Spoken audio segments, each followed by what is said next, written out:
अस्सलाम वालेकुम, मैं हूं सफिया खान। शामिल करते हैं हेडलाइंस। हुकूमत का IMF से बेल आउट पैकेज लेने का ऐलान, सरमायाकार पुरसुकून।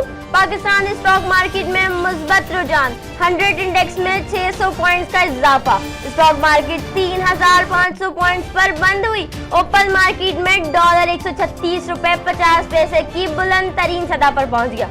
रवां साल मुल्क चलाने के लिए 28 अरब डॉलर चाहिए। ज़र मुबादला के ज़खायर एक माह 16 दिन के रह गए। 8 अरब डॉलर वापस करने वज़ीर इत्तलात फवाद चौधरी की गुफ्तगू, बोले मुल्क को मालियाती तौर पर अपने पैरों पर खड़ा करना है। आज फैसले ना किए तो कल मुल्क नहीं चल सकेगा।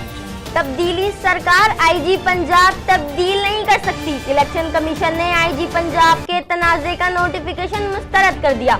हुकूमत से 2 रोज में वजाहत तलब। वज़ीर इत्तलात फवाद चौधरी ने वजह बता दी, बोले हुकूमती अहकामात पर अमल ना करने की वजह से मोहम्मद ताहिर को ओहदे से हटाया गया। नून लीग ने वज़ीर आज़म इमरान खान के इस्तीफे का मुतालबा कर दिया। तर्जुमान मरियम औरंगजेब कहती हैं, इंतजार था कशकोल हाथ में पकड़ने पर हुकूमत माफी मांगती, मगर ऐसा कुछ नहीं हुआ। IG पंजाब को गैर कानूनी अहकाम न मानने पर हटाया गया। मरियम औरंगजेब ने हुकूमती इक़दाम की कई वजूहात गिनवा दी। 50 लोगों की गिरफ्तारी पर नवाज शरीफ ने अपनी खामोशी तोड़ दी, बोले शहबाज शरीफ की गिरफ्तारी इंतकामी सियासत है। एहतसाब अदालत में गैर रस्मी गुफ्तगू, बोले आमदन से ज़ायद असासों के केसेस पर कोई गरीब नहीं बचेगा। तलाल चौधरी की इंट्रा कोर्ट अपील मुस्तरद, अदालत का सजा और 5 साल की नाअहली बरकरार रखने का फैसला। चीफ जस्टिस ने रिमार्क्स दिए, तलाल चौधरी अदलिया से मुआफी नहीं मांग रहे। तलाल ने अदलिया के खिलाफ कुफ्र के फतवे दिए। तलाल चौधरी यू टर्न के सवाल पर गोल करके चलते बने।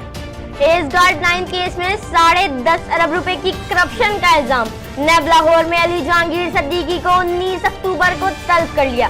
अली जहांगीर नैब में पहले भी बयान रिकॉर्ड करवा चुके। नैब हुक्काम कहते हैं अली जहांगीर सिद्दीकी ने तसल्ली बख्श जवाब नहीं दिए। सिंध के मारूफ नौजवान वकील रहनुमा GM कोराई ने कराची बार एसोसिएशन के इंतखाबात में हिस्सा लेने का फैसला कर लिया। कराची बार एसोसिएशन के इंतखाबात में नायब सदर के उम्मीदवार होंगे। फिल वक्त इतना ही। मजीद खबरों और अपडेट्स के लिए विजिट कीजिए हमारी वेबसाइट csnlive.tv। इसके अलावा आप हमें ट्विटर और फेसबुक पर भी ज्वाइन कर सकते हैं। देखते रहिए CSN।